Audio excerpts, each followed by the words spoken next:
آهنگ بازی تاج و تخت.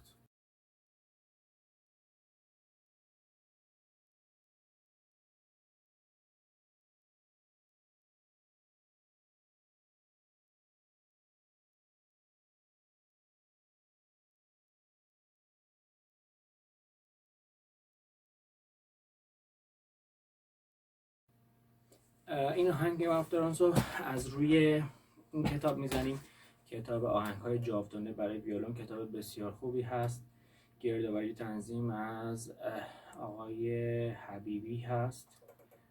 بعد عرضم خدمتتون که 2 جلدیه، خیلی کتاب خوبیه، تهیه کنین، زحمت زیاد کشیده شده برای کتاب. واقعا توضیحات کامل راجع به آهنگسازان داره، آهنگسازای کتاب داره و اینکه امیدوارم که کتابشون به صورت خوبی معرفی بشه و فروش خوبی داشته باشه که هم بچه‌ها بتونن استفاده کنن، هم زحمت دوستان ثمر بخش بشه. سی بمول، می بمول، لا بمول هست، سرکلیدمون. و اینکه عرضم به خدمتتون با کوک می لا ره سل میزنیم.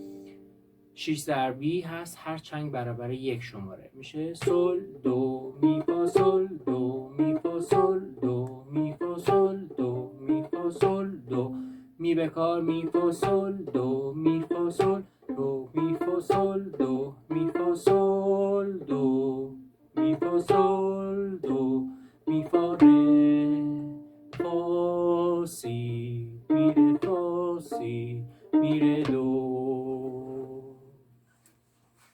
سل دو می فا می بمول اول سیم سل دو می فا سل دو می فا سل دو می فا سل دو می فا سل دو می بکار می فا سل دو می فا سل دو می فا سل دو می فا سل دو می بمول می فا سل دو می فا ره فا سی بمول می ره فا سی می ره دو سل دو می بمول می فا سل دو می فا ره فا سی ره می ره سی دو دو سی لا بمول می فا سل، میریم تو پوزیسیون دو سی سل لا بمول